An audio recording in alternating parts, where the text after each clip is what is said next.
Selamat siang adik-adik SMP Dharma Praja peserta MPLS masa pengenalan lingkungan sekolah. Om Swastiastu. Assalamualaikum warahmatullahi wabarakatuh. Salam sejahtera untuk kita semua. Namo Buddhaya, salam kebajikan. Jadi pada siang hari ini izinkan kami, nama saya Victor Andika Putra dari Dinas Lingkungan Hidup Kota Denpasar. Pada kesempatan ini kami ditugaskan pimpinan untuk mengisi materi tentang kebersihan lingkungan di MPLS Dharma Praja ini. Jadi kenapa dulu saya cerita sedikit, awal mula dulu zaman saya itu namanya MOS, masa orientasi siswa. Kemudian dirubah sekarang menjadi MPLS, masa pengenalan lingkungan sekolah. Kenapa kita rubah nama? Ada kata lingkungan di situ. Jadi kita sadari kondisi lingkungan kita semakin hari bukan semakin bagus, tapi ada mengalami penurunan. Jadi kenapa nama itu diganti dengan lingkungan? Jadi biar kita lebih peduli dengan lingkungan, care dengan lingkungan. Karena mau nggak mau, suka tidak suka, kita sangat kita hidup ini sangat di lingkungan. Jadi kita harus mau nggak mau harus menjaga lingkungan itu dengan baik, karena itu untuk keberlanjutan kita ke depan. Bukan hanya saya, bukan hanya guru-guru, jadi semua kita itu memanfaatkan fasilitas di lingkungan hidup ini. Jadi pada kesempatan ini saya ingin menyampaikan materi tentang kebersihan lingkungan, khususnya di sekolah, karena sampah sendiri itu dari beberapa sumber itu banyak sekali. Paling banyak dari rumah tangga, kemudian kantor-kantor, tidak lupa juga sekolah-sekolah. Ya, mungkin karena situasi pandemi seperti ini, jadi untuk sampah sekolah berkurang. Kebanyakan sih hanya sampah dedaunan. Tapi kalau ada siswa mulai masuk, ini yang harus diantisipasi ke depannya. Jadi sebelum saya banyak menyampaikan, mungkin nanti sambil jalan dalam penjelasan materi, nanti mungkin ada beberapa hal yang akan saya tekankan. Jadi apa yang ke depan harus kita lakukan bersama, karena masalah lingkungan itu, terutama masalah sampah itu bukan masalah Dinas Lingkungan Hidup dan Kebersihan saja. Jadi masalah sampah itu masalah kita semua. Karena kita semua selama kita hidup, kita pasti menghasilkan yang namanya sampah. Tidak mungkin kita tidak menghasilkan sampah. Jadi itu ke depan itu yang harus kita ini.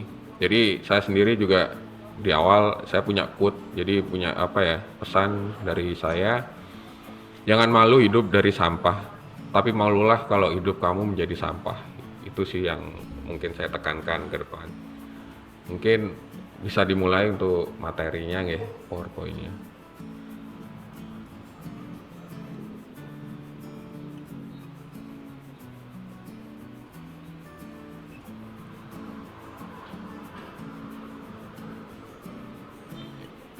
Ya, ini jadi kami dari Dinas Lingkungan Hidup Kota Denpasar ini mengisi materi tentang MPLS.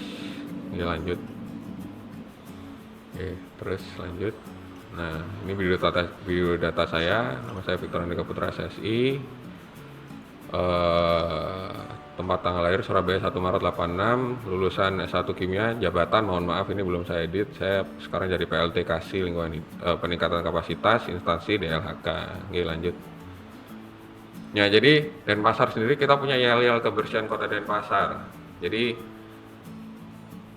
yel ini biasanya sih kalau kita lagi tatap muka sih lebih enak, tapi karena ini dengan kondisi kita pandemi seperti ini, mau tidak mau, suka tidak suka kita harus menyesuaikan dengan kondisi kita di lapangan. Jadi ya kebersihan Kota Denpasar itu, Denpasar bersih, pilah sampah, pasti bisa. Kebersihan adalah tanggung jawab saya. Jadi kebersihan itu tanggung jawab kita masing-masing, bukan cuma DLHK aja, bukan cuma DKP. Kalau dulu DKP, sekarang kita merger dengan lingkungan hidup, jadi Dinas Lingkungan Hidup dan Kebersihan. Karena apa? Karena sampah-sampah yang kita hasilkan itu ya sampah kita. Kebanyakan orang kita udah bayar, kita udah ini, ya udahlah biar diurus. Tidak bisa demikian, karena itu tadi, cakupan tenaga kita dengan jumlah sampah sangat tidak memadai. Jadi ada beberapa peraturan permen di mana setiap masyarakat harus menyelesaikan sampahnya masing-masing. Jadi makanya sekarang ada yang namanya swakelola sampah, di mana di setiap desa, kelurahan, banjar-banjar ada petugas sampah sendiri yang memungut sampah, termasuk memungut retribusi. Cuman di dalam perjalanan kendala itu pasti ada. Cuman ke depan kita harus selalu memperbaiki. Karena apa? Kondisi di lapangan yang terjadi sebenarnya, sampah yang diambil oleh swakelola sendiri itu dari masyarakat belum 100% terpilah. Jadi armada kami pun mengalami kewalahan. Karena apa? Sampah setiap hari ada, sedangkan waktu kita untuk memilah sampah itu sangat sedikit, petugas kita sedikit. Jadi mau nggak mau, akhirnya sedikit sampah yang bisa terpilah, sisanya kita buang ke TPA. Dan sebenarnya pada 1 Juli ini, TPA ini udah tertutup, sebenarnya sudah tertutup. Pak Koster sudah memberikan instruksi tidak boleh lagi membuang sampah ke TPA. Namun dilematisnya kita di tingkat pemerintahan seperti itu. Kalau nggak dibuang ke sana, kemana lagi kita membuang? Apakah kita biarkan di pinggir jalan, akhirnya menimbulkan bau? Apalagi sekarang ada virus corona ya. Jadi kita nggak mau kebersihan adalah pangkal kesehatan. Kalau kita mau sehat, kita harus bersih, kita harus hidup bersih.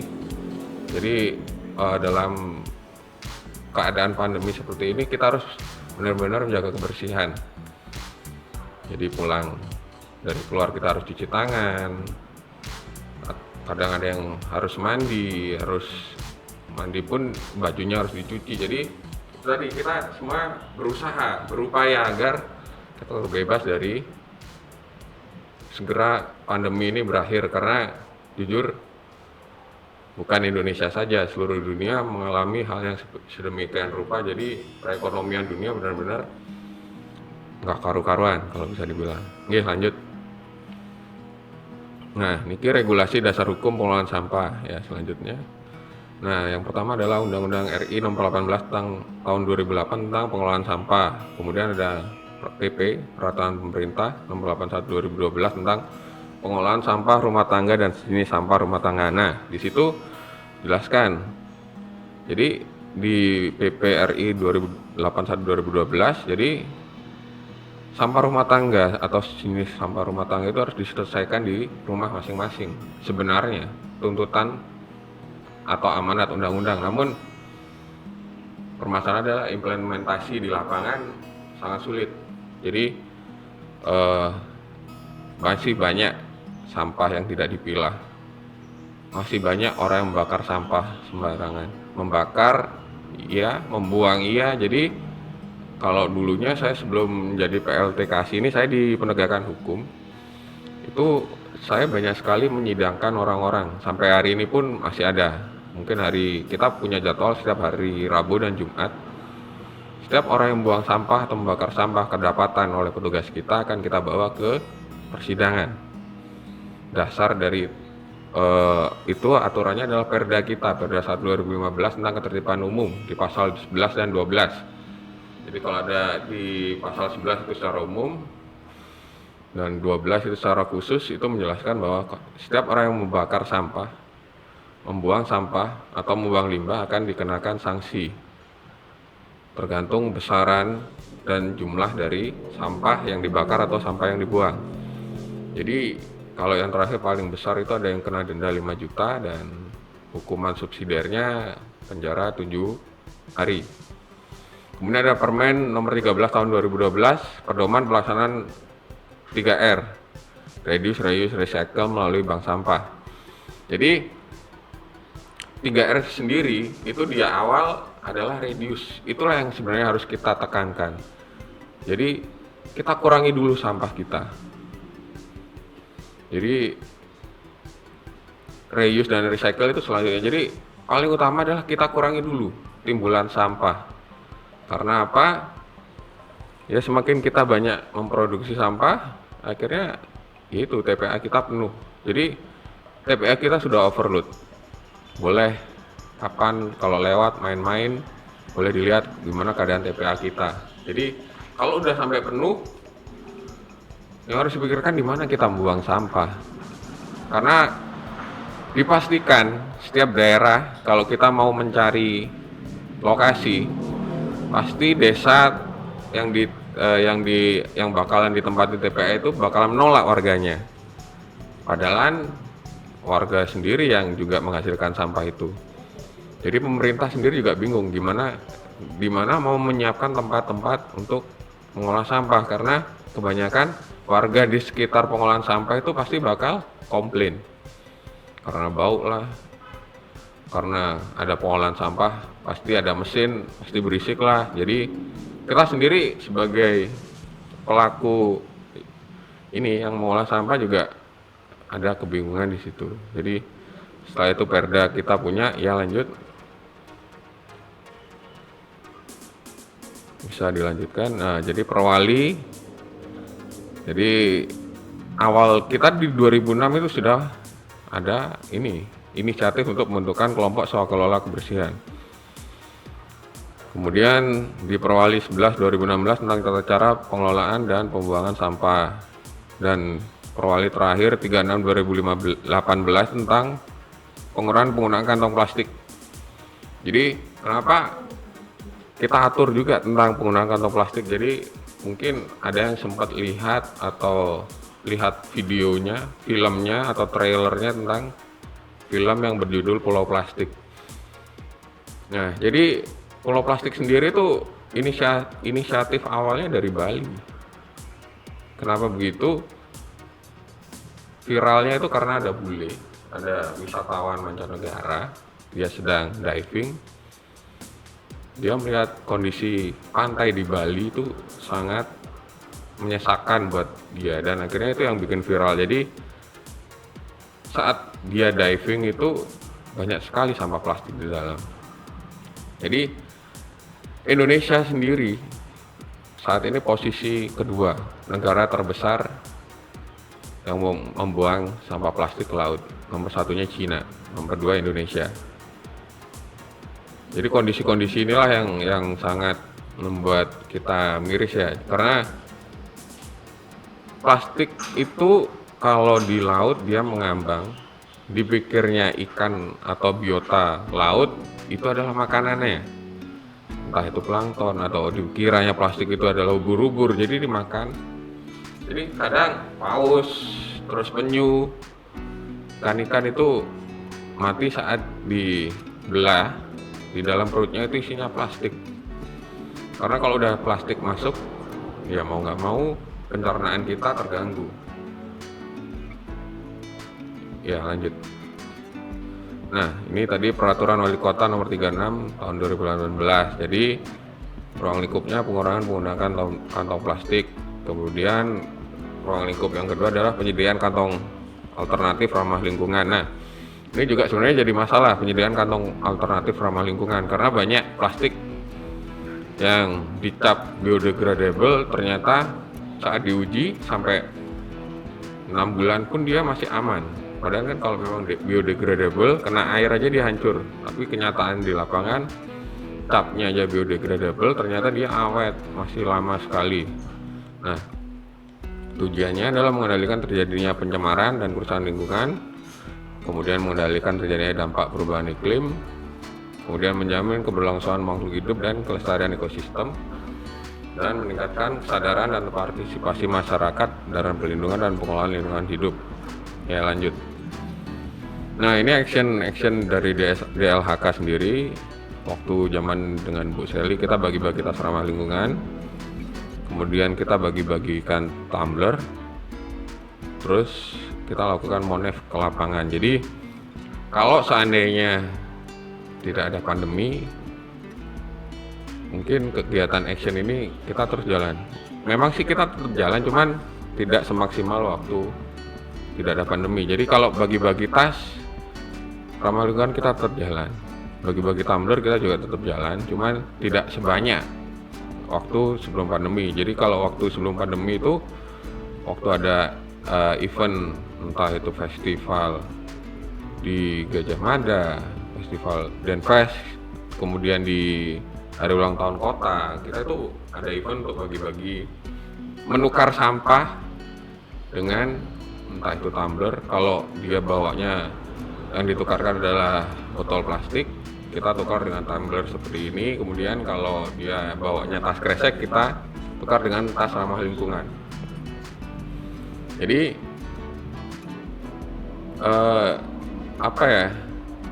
itu adalah kegiatan-kegiatan kita untuk berupaya mengurangi yang namanya timbulan sampah plastik.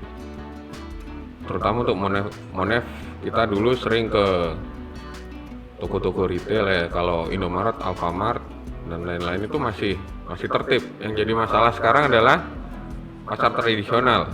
Dulu sempat tertib, sekarang mulai.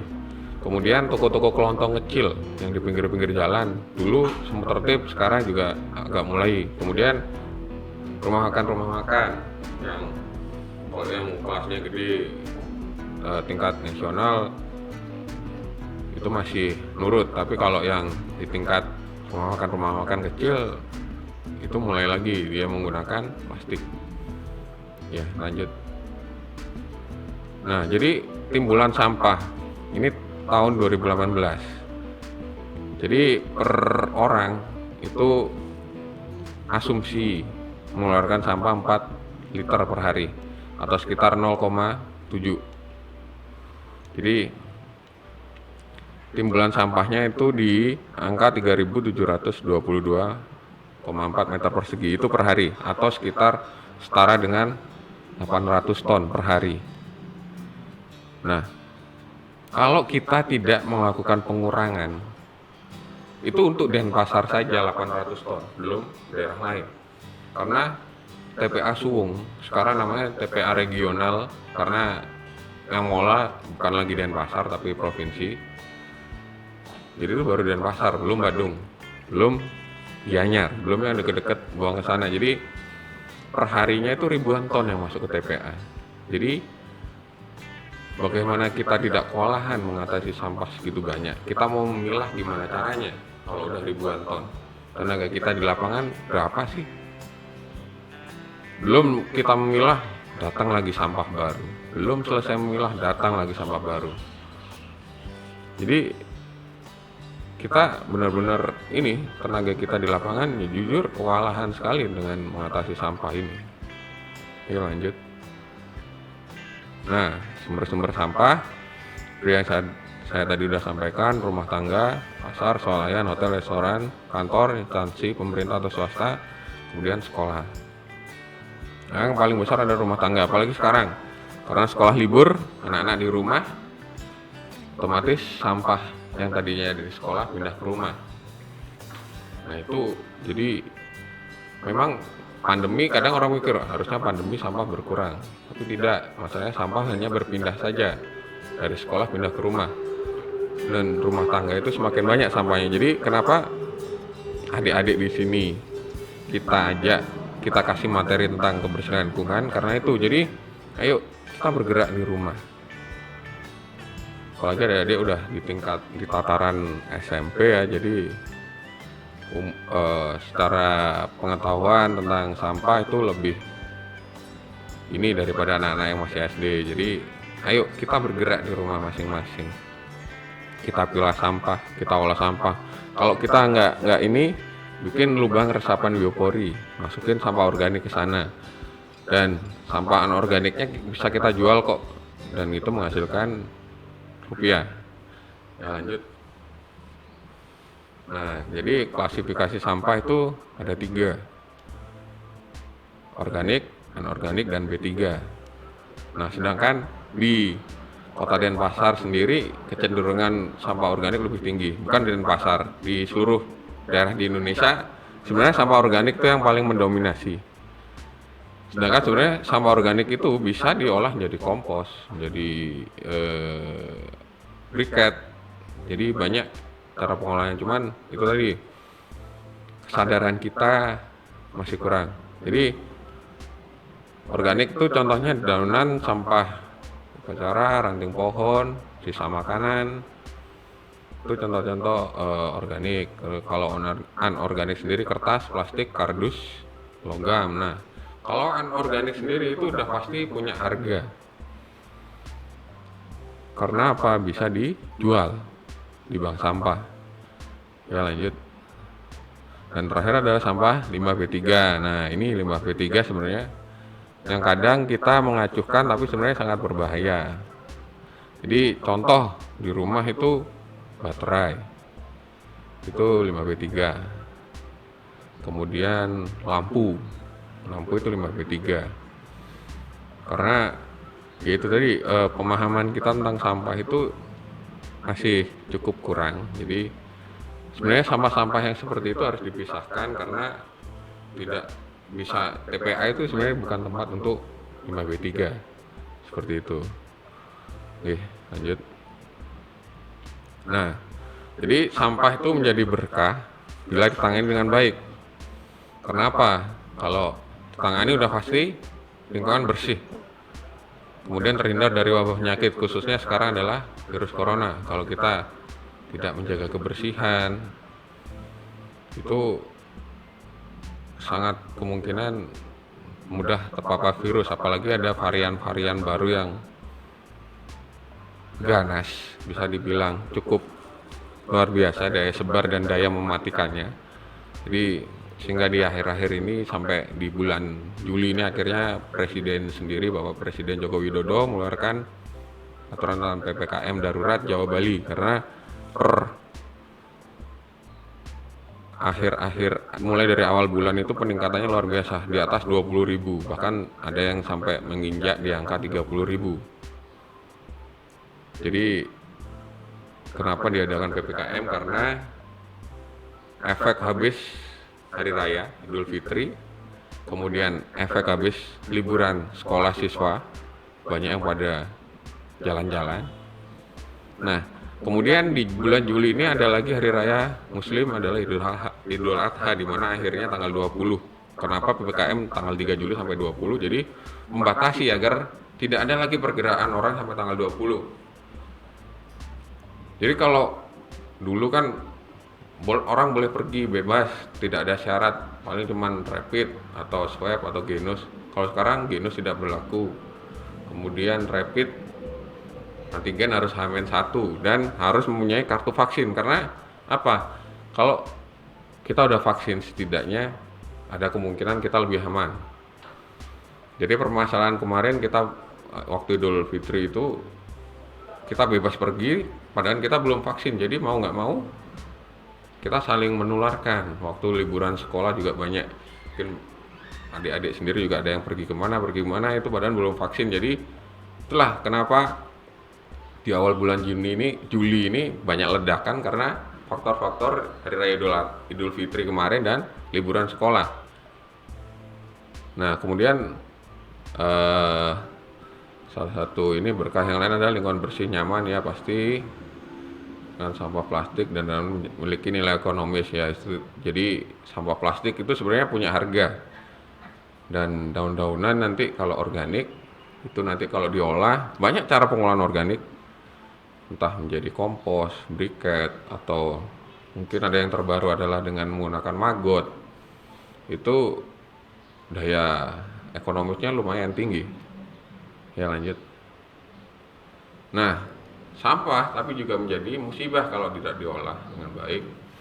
Itu pencemaran lingkungan pasti, banjir. Kemudian lahan pertanian terganggu sampah plastik. Itu di perbatasan Denpasar Utara itu banyak sekali itu kejadian-kejadian seperti itu. Jadi gangguan pernafasan, karena apa? Kalau sampah nggak diolah dengan baik, akhirnya diapain? Dibakar sudah pasti menyebabkan gangguan pernafasan, ISPA.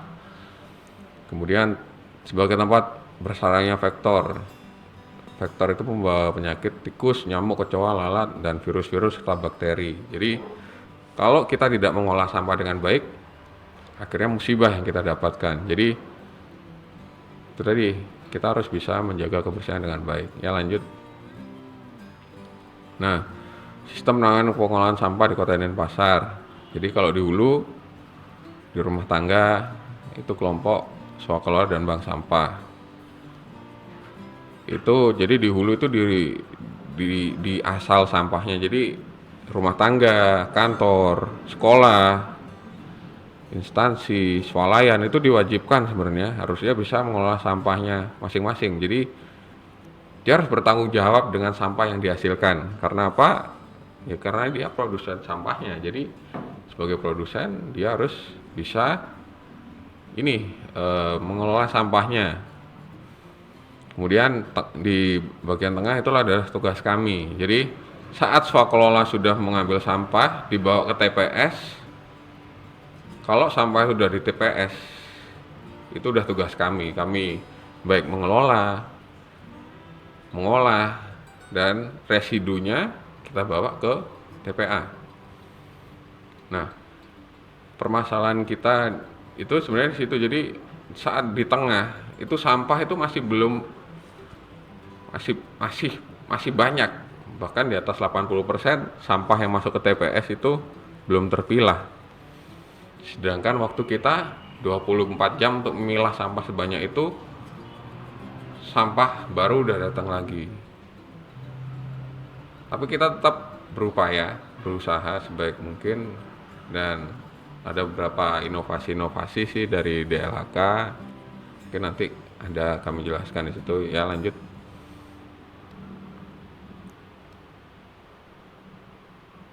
Nah, ini salah satu inovasi kita adalah aplikasi SIDarling, Sistem Informasi Peduli Lingkungan. Nah, aplikasi ini bisa di-download di Play Store.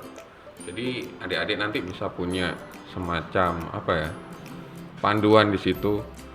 Jadi di situ nanti di aplikasi itu akan muncul di mana sih lokasi bank sampah terdekat dari tempat adik-adik tinggal. Nah, nanti di situ jadi adik-adik bisa memilih, saya mau nabung di mana sih? Karena di situ nanti ada bank sampah A. Itu nanti dia di situ ada harga-harga tertentu dijelaskan. Jadi plastik sekian, ini sekian, kardus sekian. Nah, jadi mungkin dari radius sekian itu adik bisa membandingkan, oh ini harganya paling oke. Jadi adik nabung ke sana. Jadi nanti di aplikasi itu adik bisa memilih di mana tempat saya mau menabung. Nah, nanti adik punya rekening sendiri di situ. Jadi rekeningnya online. Jadi nanti bisa buat bayar atau bisa ditarik. Karena kita kerjasama dengan LPD dan juga BPD. Jadi ada beberapa rumah makan, tempat belanja seperti Tiara, kemudian di Gramedia itu kita dengan Gramedia dengan beberapa tempat-tempat tempat-tempat kalau ibu-ibunya sukanya belanja itu tempat-tempat jual baju itu ada juga yang kerjasama dengan kita. Jadi nanti di sana saat kita kasih tunjuk SIDarling, di scan barcode-nya, kita akan dapat potongan harga seperti itu. Nah, ini salah satu inovasi kita untuk pengelolaan sampah. Jadi SIDarling, jadi sampah-sampah non-organik dijual ke bank sampah. Ya, lanjut. Nah, kalau di sekolah seperti apa sih penanganan pengelolaan sampahnya? Lanjut. Nah, sumber sampah di sekolah itu adalah yang pertama kantin, kemudian bekal siswa, dan dedaunan atau sampah upakara. Kalau kantin organik, anorganik. Nah, ini tergantung kantinnya. Kalau dia jualnya nasi jinggo, berarti sisa daun-daunnya organik. Tapi kalau jajanan ciki, aqua atau apa, itu anorganik jadinya. Kemudian bekal dari siswa juga tergantung juga apa yang dibawa. Nah, kalau harapan saya ke depan, jadi mungkin dalam waktu dekat akan kami kumpulkan kepala-kepala sekolah. Jadi kantin sekolah itu harus bisa menjaga kesehatan karena ini menjaga higienis. Jadi ke depan kalau bisa seluruh siswa, bukan seluruh siswa, seluruh warga sekolah di seluruh warga sekolah itu harus membawa peralatan makan sendiri dari rumah. Ini terkait dengan penyebaran virus corona. Kita nggak tahu ini gelas bekas siapa, kemudian alat makan bekas siapa, sendok garpu. Itu tidak ada istilahnya ada kemungkinan situ ada penyebaran. Jadi untuk mengatasi itu mau nggak mau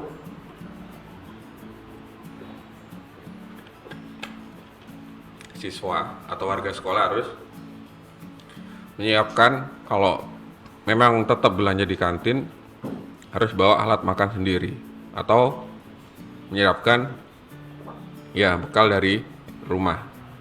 Ya, lanjut. Nah, ini inovasi kita pesan mama, pesan gadis. Jadi pesan mama pengolahan sampah mandiri berhasil masyarakat. Pesan gadis pelayanan pengangkutan sampah besar gratis. Jadi kalau adik-adik di rumah ada sampah besar, sampai lemari rusak, spring bed rusak, sofa rusak, bingung mau dibuang kemana, telepon aja di LHK. Kita angkut gratis. Kemudian TPS underground ini di Pulau KW sama di Pasar Kereneng. Kemudian pengurangan kantong plastik dari Perwali dan Sidarling tadi aplikasinya. Lanjut. Nah, ini pola 3R, reduce, mengurangi, reuse, dan recycle. Jadi sekali lagi yang selalu saya tekankan, kami tekankan dari KLHK pun, yang awal adalah reduce, pengurangan. Jadi gimana caranya kita mengurangi timbulan sampah? Jadi dengan kita bawa alat makan sendiri itu udah pasti mengurangi penimbunan sampah. Jadi kantin pun harus menyediakan makanan tanpa wadah. Jadi biar siswa sendiri yang bawa wadah dari rumah. Itu salah satu cara pengurangan. Nah, kalau reuse itu menggunakan kembali, kalau recycle untuk mendaur ulang. Karena apa? Inti dari 3R itu adalah reduce. Sekali lagi reduce, kita kurangi dulu sampah, kita kurangi timbulan sampah, otomatis kita akan lebih mudah untuk mengolah sampah ke depannya. Ya, lanjut. Nah, disiplin. Jadi sekolah pun harus membuatkan reward dan punishment. Jadi harus ada sanksi kalau ada siswa yang tidak membuang sampah pada tempatnya, ketahuan atau membakar sampah, jadi diberikan sanksi. Jadi mungkin disuruh bersih-bersih kamar mandi atau apalah. Ya, lanjut. Ya, motivasi. Mungkin harus ada lomba-lomba lah di sekolah, lomba kebersihan. Biasanya kan kalau Agustus itu, kalau zaman sebelum pandemi ya, itu ada lomba kebersihan kelas. Jadi mungkin motivasi dari sekolah juga diperlukan agar siswa-siswa ini aktif untuk menjaga kebersihan. Tapi jangan sampai ada lomba banyak-banyakan tabungan bank sampah. Karena apa? Otomatis semakin banyak tabungan bank sampah Anda, semakin banyak Anda menghasilkan sampah. Itu udah pasti. Ya, lanjut. Ya, yang perlu diperhatikan adalah nih, gorong-gorong, drainase, kemudian pembersihan WC, kantin, terus sistem penyerapan air hujan. Itu kalau kurang harus banyak biopori, karena kebanyakan sekolah sekarang itu beton. Jadi harus banyak membuat lubang biopori ya. Jadi di sekolah itu agar resapan airnya lebih bagus, jadi tidak banjir. Kemudian pohon peneduh atau perindang itu perlu karena untuk sirkulasi udara. Selain itu juga untuk mencegah radiasi sinar UV. Jadi kalau kita bermain di lapangan ada pohon, jadi radiasi sinar UV-nya juga berkurang. Taman sekolah juga perlu ada tanaman toga, tempat sampah yang cukup. Kemudian lanjut, penataan parkir, kemudian kebersihan rutin ya dengan kerja bakti. Nah, sekolah itu mempunyai rekening bank sampah. Ini untuk sekolah di Wiyata, jadi rutin diadakan penyuluhan kebersihan dan siswa wajib taat patuh terhadap peraturan sekolah. Ya, Lanjut. Nah, ini dokumentasi aja sih, mungkin bisa dilihat-lihat sebentar aja. Jadi beberapa sekolah, khususnya sekolah yang sudah adiwiyata mandiri. Jadi ada namanya sekolah adiwiyata ya. Kalau SMP Dharma Praja sendiri ikut, tapi baru di level adiwiyata tingkat kota. Mungkin kedepannya adik-adik bisa membantu agar adiwiyata Dharma Praja bisa naik level sampai adiwiyata mandiri. Dimana kalau adiwiyata mandiri pemberi penghargaan sendiri adalah kalau dulu Bapak Presiden langsung. Ya, lanjut. Nah, ini contohnya SMA 1 Denpasar seperti ini. Lanjut. Ya, ya, jadi seperti ini drainase, gorong-gorong kamar mandi harus dijaga dengan baik. Ini pengomposan dia di sana. Ya, lanjut. Ya, ya. Ini recycle-nya. Kemudian ya, lanjut. Ini hanya contoh-contoh. Jadi contoh kantinnya seperti ini. Ya, mungkin bisa dilewatin aja kalau ini karena contoh-contoh aja. Mungkin ya. Jadi kita bisa apa ya? Ini contoh-contoh sekolah-sekolah yang udah adiwiyata mandiri. Ya, ini gorong-gorongnya. Drainasenya, ini lubang resapan bioporinya.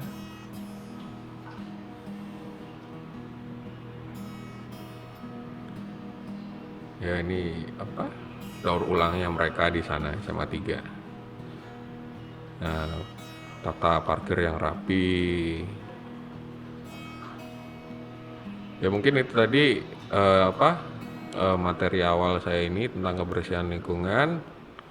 Nah, dari materi ini, setelah ini saya punya sedikit materi lagi, tapi itu sebenarnya apa ya, semacam kayak renungan buat kita. Jadi di slide di PowerPoint selanjutnya akan saya tampilkan itu renungan buat kita semua. Jadi ini loh keadaan bumi kita saat ini. Jadi ini SMP Wisata Sanur. Ya, udah. Mungkin bisa ke yang selanjutnya ya. Ya, itu tadi jadi materi awal tentang kebersihan lingkungan ya, adik-adik, teman-teman. Nanti setelah materi ini ada lagi renungan buat kita semua. Jadi sedikit agar kita bisa lebih tersentuh keadaan kondisi lingkungan kita itu seperti apa sih, kenyataan di lapangan seperti apa sih. Ya, jadi setelah slide tadi, saya ada slide selanjutnya adalah untuk renungan kita bersama tentang kondisi lingkungan hidup kita. Ya, ini judulnya adalah surat 2070. Jadi surat ini tulis tahun 2070. Ini tampil di artikel ini ditampilkan di Argentina April 2002. Hari ini tahun 2070, usiaku baru mencapai 50, namun aku terlihat seperti orang berusia 85. Aku menderita penyakit ginjal yang sangat kronis karena tidak cukup air. Sebenarnya hidupku tidak akan lama lagi, dan aku termasuk orang yang paling tua di masyarakatku. Aku ingat waktu aku berusia 5 tahun, dulu segala sesuatunya sangat berbeda. Saat itu banyak sekali taman yang ditumbuhi dan dihiasi pohon, rumah dengan halaman yang indah, dan aku bermain hujan saat gerimis turun. Kini untuk sekedar membersihkan kulit, kami hanya bisa menggunakan handuk yang dilumuri mineral oil. Jadi dulu para wanita memiliki rambut yang indah. Kini kami harus mencukur semua rambut karena tidak ada air untuk berkeramas. Dulu ayahku sering mencuci mobilnya dengan air dari selang. Kini anakku tidak percaya air dibuang begitu saja.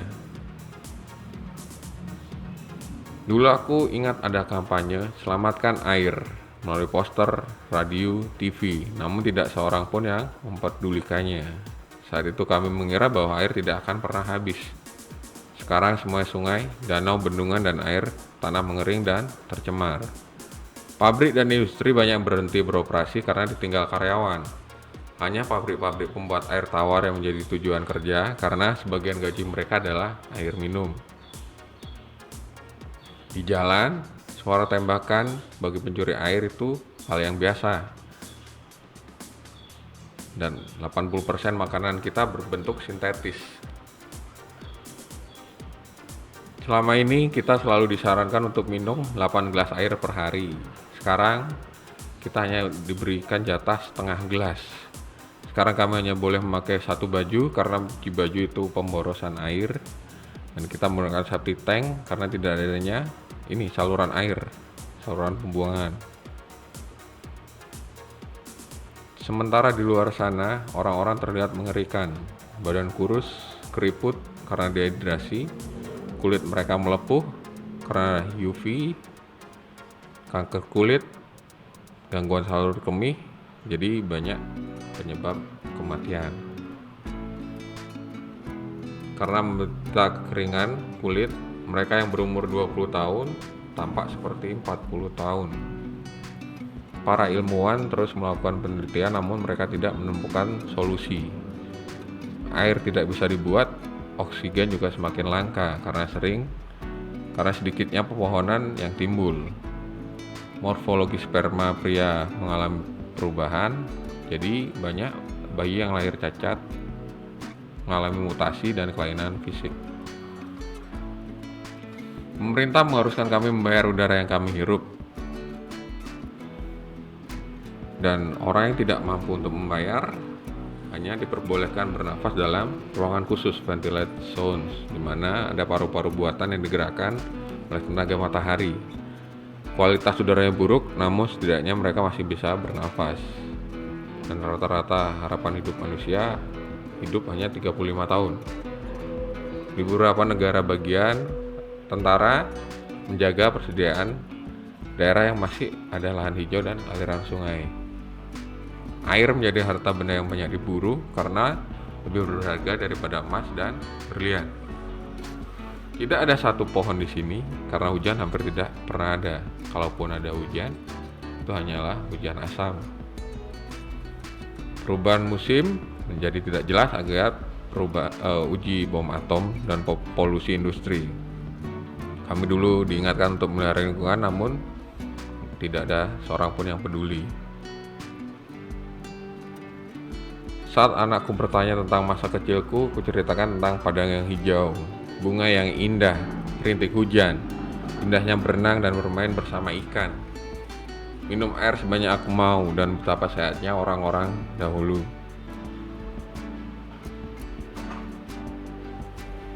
Namun saat ia bertanya, "Ayah, mengapa sekarang tidak ada air?" Aku tidak bisa menjawabnya. Rasanya ada yang mengganjal dalam tenggorokanku.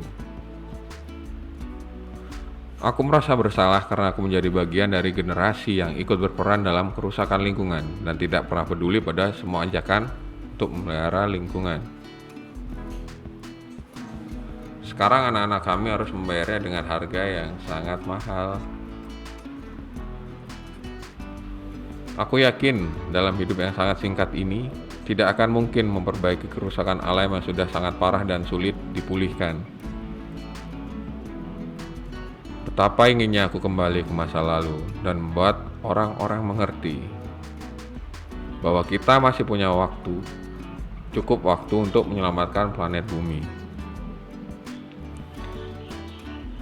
Kini, masalah lingkungan menjadi pilihanmu, memelihara planet kita yang cantik ini, atau hanya mementingkan diri dan mengabaikan kebutuhan generasi kita yang akan datang. Jadi itu renungan buat kita semua tentang kondisi alam kita, tentang kondisi lingkungan kita.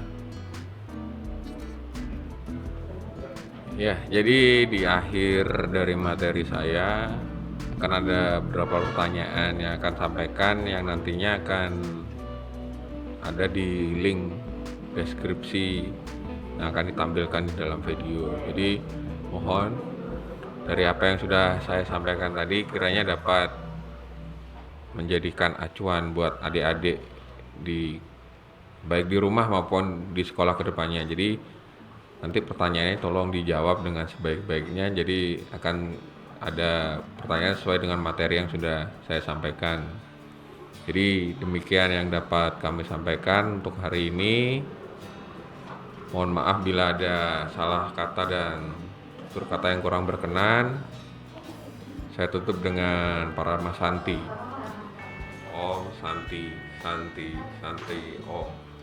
Assalamualaikum warahmatullahi wabarakatuh. Salam sejahtera, Namo Buddhaya, salam kebajikan. Terima kasih, selamat siang, selamat menjalankan, melanjutkan MPLS adik-adik di SMP Dharma Praja ini. Terima kasih.